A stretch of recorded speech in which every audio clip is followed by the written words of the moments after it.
Welcome to the Lightning Out the Bottle podcast. I am your host, Mr. Leach, and it's good to be back talking Charger football with you guys. We got a lot to discuss, even though it's not been a lot of motion in the ocean. We still have to see and assess where we are now. Today, we're going to go over all of our undrafted free agents. We got a good haul in the offensive side of the ball and the defensive side of the ball. So we ended up getting 19 picks. I thought we only got, picks. I'm sorry, undrafted free agents, but it feels like they're picks though. Right? I'm not gonna lie to you. It does feel like they are picks. So I am happy that we got each one of them. Like I said before, it's like we drafted 27 players. So it's a good haul, 18 of them. I was kind of concerned about them, but I looked into each one. I saw some good things. I saw some things that they need to work on. So I'm actually happy with the overall players that they signed because they do fit a purpose on this team. A couple of them I'm not sure about, but there are, for the most part, some pretty good signings there. Some of them it feels like they had that information from college on them, and it's something that they know inside work. So we're gonna see. I'm happy with it. So, but up today we'll go over each one of the players from the defensive side that they signed. We'll go over all 10. We'll go over all 10 and we'll look into it and we'll see who we like, who we don't like, if there is anybody we don't like, or what we want to do. So let's get to it, guys. Let's talk Charger football. We've actually had a great history with undrafted free agents. We can go all the way back to 2003 when we got the great Antonio Gates. You know what I mean? In his rookie year, 2003, he had 24 catches, 385 yards, and 2 touchdowns. And he turned out to be an absolute legend. Let's just take a minute and appreciate Antonio Gates. Golden jacket, right? It's about time they let him to the Hall of Fame. You know what I mean? That should have been an immediate deal. Now we just need to get Phillip in. Once we get Phillip in, it'll be great. What I really want to see is someone knocking on Lo Neal's door because Lo Neal deserves a gold jacket too. I'm not gonna lie to you. Lorenzo Neal deserves a gold jacket. I would be lying if I said that man didn't deserve one. And I believe he was an undrafted free agent too. One of you guys can correct me on that. I'm not sure, but I think he was an undrafted free agent. Became one of the greatest fullbacks ever. Led multiple running backs to 1,000-yard receivers. 1,000 yards rushing. Let's just give it up for Lo Neal. Let's not forget him in this, right? 2000. We also, in 2003 too, we got Kasem Osgood. And for those of y'all that remember Kasem Osgood, he wasn't a great wide receiver for us, but he was a special teams legend. And he was so good on special teams, he earned a 4-year extension. So that right there should let you know how good he was. When you get an extra 4 years just because you're dynamic on special teams, that lets you know something, right? We also got Stephen Cooper. He played 9 seasons for us at the linebacker position. So, that right there, that's three great players or players that we had on our roster for years.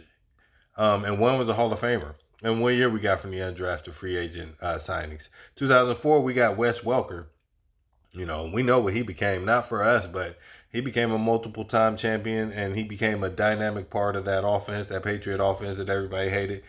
He was one of the main reasons you hated it. So we actually signed him as an undrafted free agent, and we let him walk, so we don't want to do that again. 2013, we got Jalil Adai, right? He had 38 tackles, 1 sack, and 3 passes defended, and he ended up playing for the Chargers for 6 years. He left and came back to the Chargers and played an extra year in the building. So that just lets you know the respect that these guys have for this organization and the love this organization gives back to the players, and they want to see people back. In 2017, we signed Austin Ekeler, and in his rookie season, he had 47 carries, 260 yards, 2 touchdowns, and averaged 5.5 yards a carry. So, and he also got 27 catches, right, on 35 targets for 279 yards, 3 touchdowns, right? He averaged 10.5 yards per catch. So don't sleep on undrafted free agents, right? Don't do it. You know what I mean? We also got Young Wei Koo. You know who I'm talking about. Right, he wasn't good for us, but he ended up being one of the better kickers in the league. So shout out to Young Wei Koo too. So we've had a lot of success with the undrafted free agents. So that's just kind of our thing. We end up finding some people, and in this batch, there's some rock stars in this batch, man. I can't believe this draft was this deep, man. That you found there's players that they got in the undrafted free agent pool that was just ridiculous. So. I'm happy for us, good for us as as it goes, right? You know what I mean? I mean, even now on our squad now we have I think Carson Barnhart, Jaylen Johnson, right? Tremont Morris Brass. Those are all guys that were on the practice squad last year, signed futures contracts with us and stuff. So those are guys that earn their way to stay on the squad, right?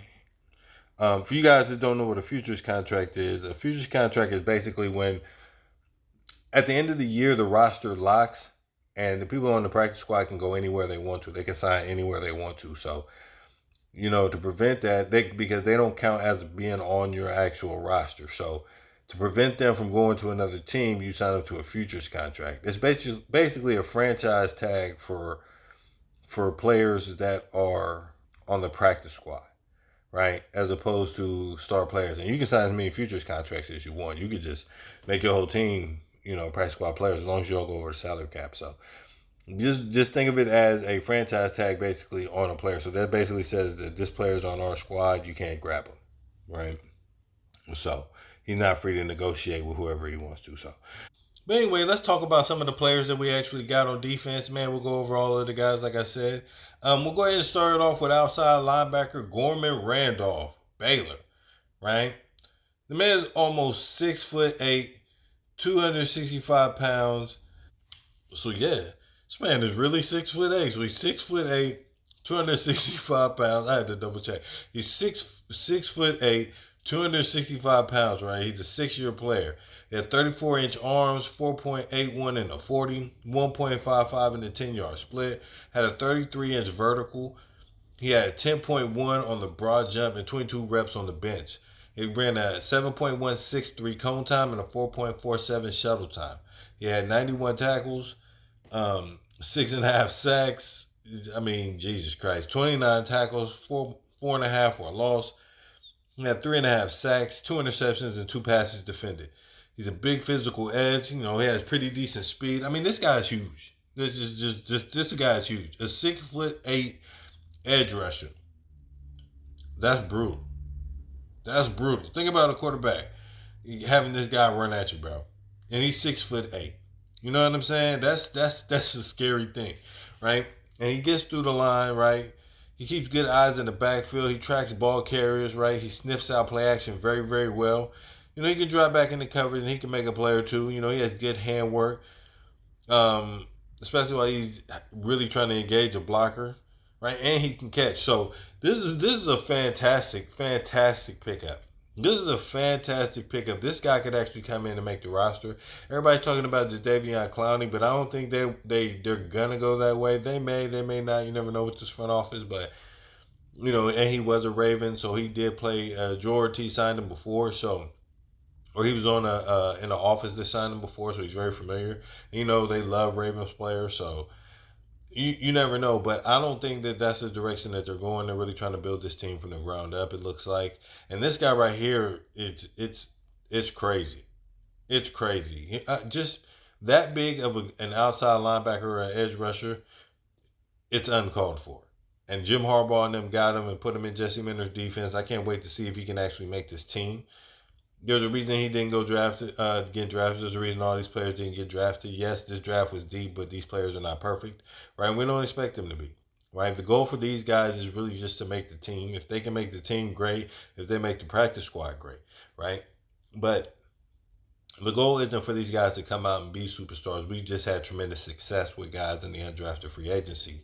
So getting a class like this, you have high expectations and high hopes. But the hopes part is very important. These guys are not guaranteed to be hits, but I'm very happy about this signing. I promise you that. It's 6'8", 265 pounds, and the man can move, right? He can get around tackles. He can get under tackles between guards and tackle. You know what I mean? So he's a phenomenal rushing outside linebacker as well. You know what I mean? A lot of times it's just getting towards the quarterback. It's not as opposed to sacking the quarterback, pressuring the quarterback too, throwing them off his square. That's just as important as actually getting to the quarterback. So, and the man has 6.5 sacks, and he had an interception, and he had a fumble recovery. So, right, he didn't have a ton of tackles, but the man had everything else. Right. So this was a good signing, I think, and he's really going to be able to help that team. Maybe not this year, but next year. That's what I'm saying. Having these guys on the team for a year and then letting them come out to start or get more rotation the next year does huge wonders for these kids' developments. These guys coming out and expecting them to be stars immediately hurts them. So a lot of times your undrafted free agents are in a better position because they go to a team that really wants them, that gives them an opportunity, right, to make the team or make the practice squad. So that's a good situation for these guys. Next, we got outside linebacker Kylin Gidri, Western Kentucky. He's 6'4", 240 pounds.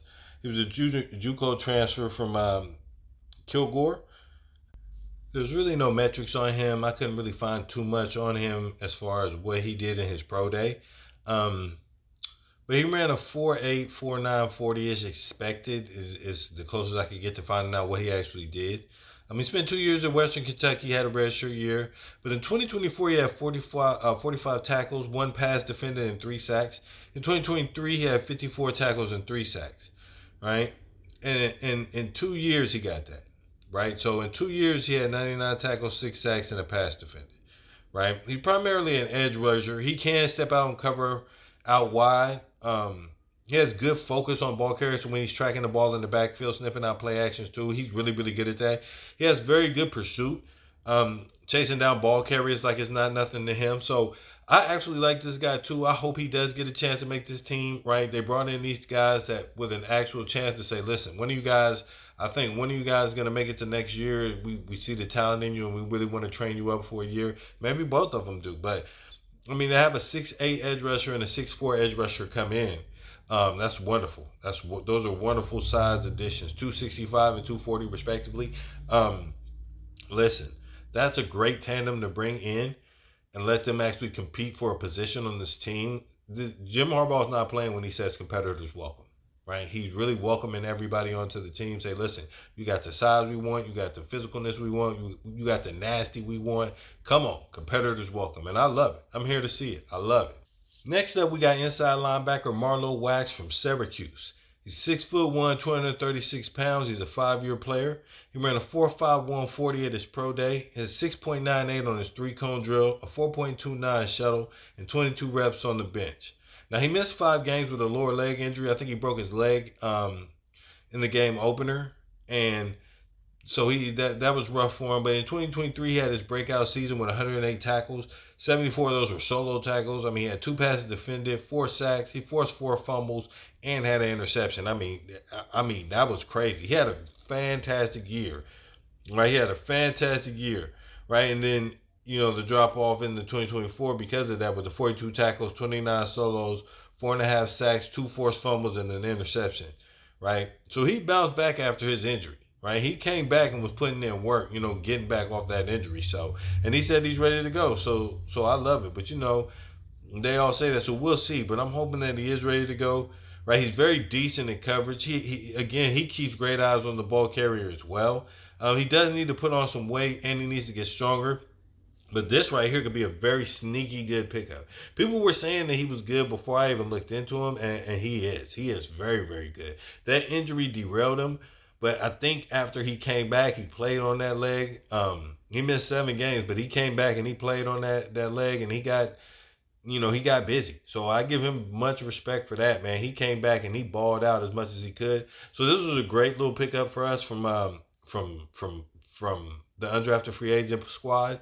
So I'm happy with what these guys did on this defense so far. I'm not gonna lie to you; they added some hitters. When you guys see them, you guys are gonna be like, okay, one of these guys are gonna make the team. That's what I'm thinking, man. Hopefully, right? They get coached up, and taught how to do things in the system that Jesse Mentor has, and one of these guys is gonna make this team. I promise you, one of these guys is gonna make this team, right?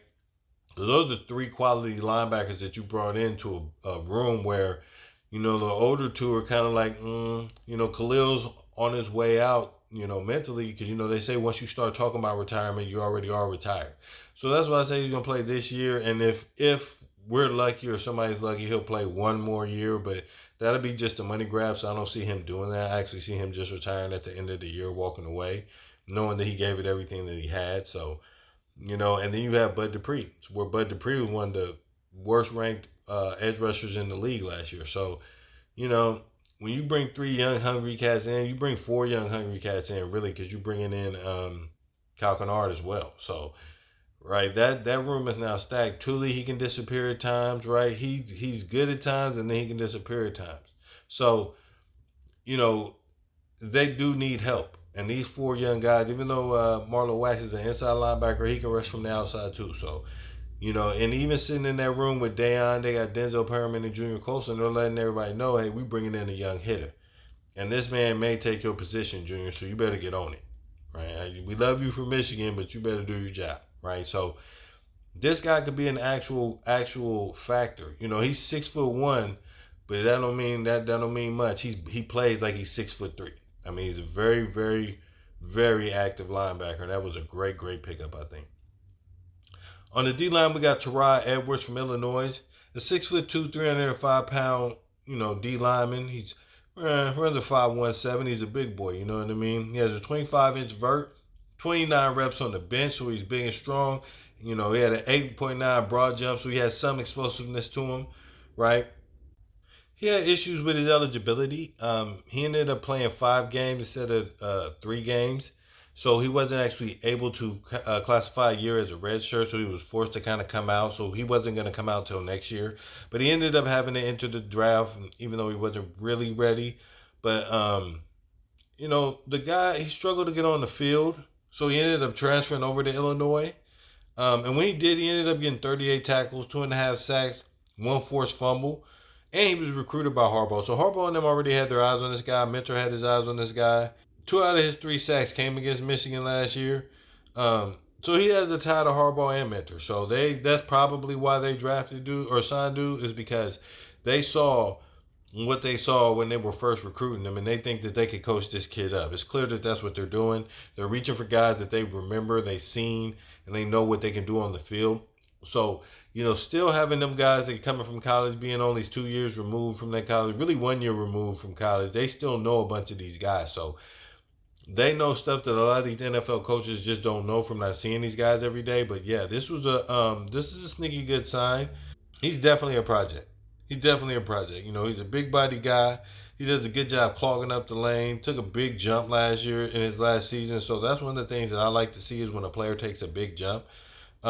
He's a hardworking kid, and he played in the Big Ten, so he actually played against good competition. So there's not a real problem with him stepping up to the plate. So I like this signing too. This is a good signing too. When they grab a big body defensive tackle, like this, I like to see it. I like to see it. Next, we signed defensive lineman Josh Fuga from Virginia Tech. He's a 6'2", 313-pound, big body boy, right? He runs 5'9", 40. He's a big boy, right? We don't want these guys moving too fast. We want you clogging up lanes, and that's what this guy does. He has an 8'8" broad jumps a 31-inch vert, right? 8'1", 8'3" cone, and 1.78 10-yard split. He had 14 tackles and a sack and a half. So this is the guy the team fell in love with at Pro Day. We were the only team that sent him anything. We sent him a long sleeve shirt and a hat, right? And ended up signing him in the middle of the 7th round. They called him, and he said his agent gave him a call and said, "Do you want to do it?" And he jumped on the chance. So glad to have him. He's a big lumbering type of D tackle, right? He doesn't have the best speed, or he definitely doesn't have the best agility. He doesn't have a nose for the ball, but they see something that they like, right? They see something that they like. I see a camp body. I'm not sure what they see, but they saw it way before the draft. So he was a 6-year player. He's best at penetrating through the 3 technique. He's short, so he's going to have problems getting his hands high, but he does have some burst, when he's getting off the ball, and he does have some motor to him. So we'll see. We'll see. I'm not really sure. I'm not sold on Josh Fuga yet. Maybe he can do some things to impress. I don't think he'll make the practice squad, but he'll have an opportunity just like all these other guys, so we're going to have to wait and see. Now, at safety, we grabbed Jaylen Jones from Virginia Tech, too, so we went right back to Virginia Tech. We grabbed both of these guys. He started as a wide receiver. He played 2 seasons as a wide receiver, and he caught 4 passes for 52 yards. So he ended up switching over to the safety position. He's 6'1", 205 pounds, runs a 4.4 40, 4.31 20-yard shuttle, a 7.93 cone drill, 10.6 on the broad jump, 39-inch vert. He had 40 tackles and 8 passes defended with 3 picks. He's a rangy safety. He can move all over the field. He's great in zone coverage. He has great anticipation for the ball. He has large hands. He can move all over the field. He's great in zone coverage. He has great anticipation for the ball. He covers large portions of the field with his presence. I mean, he has a great speed to cover ground quickly. He gets his hand between the ball and the receiver, breaking up passes, picking the ball. I mean, this right here, this was a sneaky good pickup. Sneaky good pickup. He has 400 snaps in the box, 363 in the slot, and 265 at free safety. Who does that sound like? You can move this kid all over the field, and he can cover all sorts of coverage. I mean, he plays exactly like Derwin. They're basically trying to replicate Derwin with a lot of these signings. They're trying to figure out if we can get a guy that plays just like this guy and have him repeat the success that Derwin James has had. Right? Because he is getting older, and they want to have a guy that's been into the system 2-3 years that they can develop into the same type of leader as Derwin James. This guy plays just like Derwin James. Right? You see how much Jim Harbaugh loves Derwin James and Justin. So when he gets a chance to draft another quarterback, please believe he's going to be just like Justin. That's just Jim Harbaugh loves a certain type of guy, and that these guys fit that mold that Jim Harbaugh wants to build his team around. So that's right there that's what we're going to have to wait and see. With a lot of these players, but they do have a lot of the characteristics of the players on the Chargers team that Jim Harbaugh already loves. So yeah, Jaylen Jones, this could be a really good signing. A really good signing. So let's just wait and see what we see on him. But yeah, I'm happy that they got him. Next, we signed Jordan Olukan from cornerback from Bowling Green.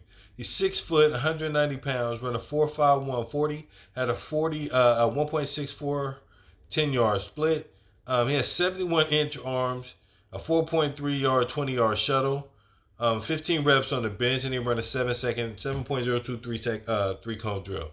He had 35 tackles, 7 passes defended, 5 picks, 1 pick six, 9 interceptions in 2 seasons. So the man was after the ball, right? Because I'll say it again, he has 7 passes defended and 9 picks in 2 seasons, right? So that's fantastic. Fantastic, having 9 interceptions. I don't care who you are. You have 5 one year, 4 the next. You have 6 one year, 3 the next. 9 interceptions over 2 seasons. We'll take that every time, right? So I like that he has a nose for the ball. He's a ball hawking cornerback for sure. You know what I mean? He had 2 pick sixes, so he could take it to the house. He has great focus and timing for the ball, so that's a big bonus. A cornerback that can get himself between the ball and the receiver's hands is always a plus, right? Speed doesn't really matter as much as placing yourself in the right position.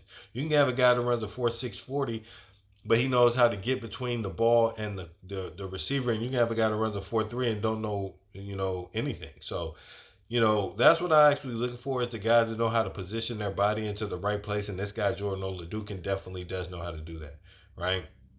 He's very aware of hitch and flat routes. He loves to pick those off. He'll sit on those and wait for you to run with them hitch or flats, and he's taking that ball and he's gone, right? He has great closing speed. He has great closing speed to get on the ball when you throw it, especially on one of them routes he's already predicted, right? So, and he's a hardworking young kid, right? He's the younger brother of Chris Olukan, so he has NFL stock in his blood already. He's going to need to make the best of his opportunity if he wants to crack the roster, though, because that cornerback position, that room is very, very, very, very deep. And I believe we have something like 11 cornerbacks right now, so just cracking that roster, you got to get to the top 7 before you even start thinking about anything, right? So this is going to be a dogfight in this cornerback room because they just brought in 4 more corners. So plus they brought in Trequez Bridges. So this cornerback room they are not playing with. They are trying to stack this room with good, hard-working cornerbacks, and they've successfully done that right now. Obviously, a lot of these guys aren't going to make the team, but the ones that are going to make the team are going to be guys that they're going to dedicate to coaching up for the next couple of years, right, and try to get these guys ready to be playing in the team because they're really trying to do this like college. This is what it feels like they're trying to do. Recruit guys, and bring them in like college, develop those guys for years, and then have a super squad. That's what it looks like they're trying to do to me, right, where they build and then win a national championship. Same process, right? In the NFL, you build and then you win a Super Bowl. And that's what they're trying to do. Develop that team, get as inexpensive as they possibly can with the same type of talent, getting the same type of production or more. And it looks like they're doing that, right? It looks like they're doing that well. Next, we have Miles Purchase from Iowa State, right? He's an outside corner. He's listed at a 5'11", but there's no way this guy's 5'11". 5'9", maybe 5'10", at best 5'9", 3/4. He's not 5'11". You know what I mean? There's no way. They got him at 205 pounds. Runs a 4.5 40. He has 73.25-inch arms. He runs a 2.6 second 20-yard dash. 10-yard, 1.56 second 10-yard dash according to his pro day. 35-inch vertical. A 10-ounce broad jump. 4.41 20-yard shuttle. A 7.38 3-cone drill. Okay, he had 35 tackles, 6 passes defended, 1 pick. He's a 4-year guy. He got on the field all 4 years, so that lets you know that he has a great awareness level. I wasn't able to find a lot on him, but it does look like he had some dog in him when I did watch him. So he could be a good practice squad guy for us, after we move him over to the slot because, he's too little to be a consistent outside corner. I mean, he may move to the corner if he's following the guy, but he ain't staying at the corner, I promise you that, right? So you got to move him in the slot. And then maybe he could be effective for us on the practice squad. But I don't see Miles Purchase actually making the team. But I do see him giving up some good work, you know what I mean, on that practice squad. So, and people don't really understand the practice squad is important, right? The practice squad is very, very important. These are the guys that your team is going to go up against every day in practice. So, iron sharpens iron.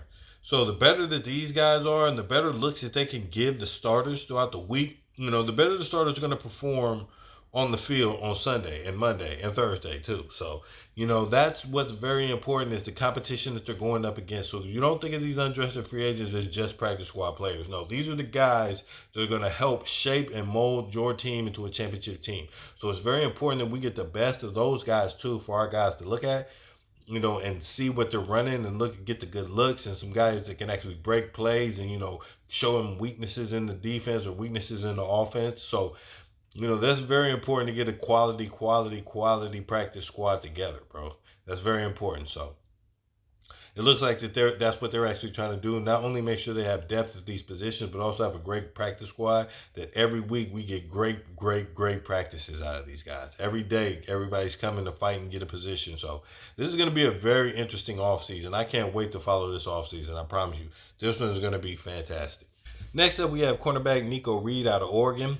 5'9", 180 pounds, ran a 4.4 40, a 2.62 20-yard split, 20-yard dash, and 1.58 10-yard dash, according to his pro day. He started at Colorado. That was where he spent his first 2 years. He had statistically his best year his sophomore year. Then he transferred to Oregon, and he had a down year that first year that he got there. But then he bounced back, and he had almost as good a year as he had his sophomore year. His sophomore year, he had 41 tackles, 7 passes defended, and 2 interceptions. His senior year, he had 39 tackles, 33 solo tackles, 6 passes defended, and 2 interceptions. So he balled out his senior year. In 2021, he had a return for a touchdown for 100 yards. So, he can run the ball back. He could be a great return man. He could find work that way. But the truth is, the only reason this kid didn't get drafted is because of his height. This guy is a monster for his size. He shouldn't be, for his size, he should not be all over these bigger wide receivers the way he is. He is breathing down their neck. He has great anticipation for the ball. He has great reaction speed. He's a willing tackler in the run game. I'm convinced that's the only reason he didn't get drafted. Because that could be the only thing that it is. Because the kid is he has decent speed. But, again, when we go back to guys that know how to close on the ball, know how to get themselves between the ball and the receiver, this is what you're looking for. This is really what you're looking for. Right? You want to look for the guys that have the actual skill set to put themselves in position to make a play. You're not really worried about how fast the guy is, right? How slow a guy is. If he can put himself in positions to make plays and prevent the other team from making plays, that's what we're actually looking for. So kudos to some of these guys that they got, man, for real. And last but not least, we got cornerback Eric Rogers out of Rutgers. 6'1", 180 pounds, 4.6 40, 2.68 20-yard dash, a 1.52 10-yard dash, and a 32-inch vert. 10-foot broad jump, 4.25 20-yard shuttle, a 6.84 3-cone drill, 32-inch arms, 9 3/8 hand. He started in Northern Illinois and then transferred over to Rutgers. Of course, all those numbers are from his pro day. He started in Northern Illinois, then he transferred over to Rutgers. He had 33 tackles, 3 passes defended, 1 sack, 2 forced fumbles, 1 interception, and 1 pick six, right? So the kid has great awareness. Great awareness. I mean, the man caught a blocked punt in midair, in stride, and kept going, right? It took it to the house. So he has great in-game speed. It's much, much better than his 40 time. He has good hands. He punches at the ball when he's tackled. He's trying to cause fumbles. I mean, he's a playmaking cornerback, right? He's trying to force these fumbles. He'll stick his nose in there on these tackles, right? Put his shoulder pads right on the ball. I mean, this is a dog. These last two, Eric Rogers and Nico Reeves, are some dogs, bro. I mean, those two were some very, very good signings. Those two, I mean, they could be problems in the league. I mean, even if they don't end up with this, man. Even though, Nico Reed is 5'9", Eric Rogers is 6'1". He's a bigger cornerback, but those two are gonna be some dogs in this league, man. I really do believe that if they're given the opportunity and they take advantage of those opportunities, they could cause problems in this league. So those were two very good signings that I actually liked. Yeah, I'm very happy with both of those signings. So we ended up signing 2 D linemen, 2 offensive linebackers, edge rushers, 1 inside linebacker, 1 safety, and 4 cornerbacks. We got 10 new players on defense, and these guys overall seem to be a pretty decent group of guys to sign. It's pretty decent as you can get. If you can get 2 out of 10 of these guys to pop for you, man, that's a great score. Great score. And we got 19 overall. We just went over 10 on the defense, but we ended up getting 19 overall. So if you can get 2 of those 19 to pop, you won, right? If you can get 3 or 4 to make your team and they contribute, you won, right? So those are good. Like I said, 27 rookies, man. That's what it feels like we got with 27 draft picks. But 27 rookies on the team. So there's going to be a lot of young, hungry players fighting for a seat at the table. So the competition is going to be amazing this offseason. And I can't wait personally to see who's going to win out, right? I can't wait to see who's going to rise up and become the star on this defense. I can't wait to see who rises up and becomes the cream, right? Because that's what we're looking for. 1 or 2 of these guys, maybe 3 or 4 of these guys to rise up and say, you know what, I'm trying to be a Los Angeles Charger for life. And they bolt up. That's what we're looking for, right? That's what I'm looking for out of them. But, that's all I got for you guys today. Thank you for joining me on the Lightning Out the Bottle podcast. If you haven't done it yet, like, comment, and subscribe. Hit that bell notification so you get my videos first. And as always, bolt up, lightning out the bottle, baby. Let's go!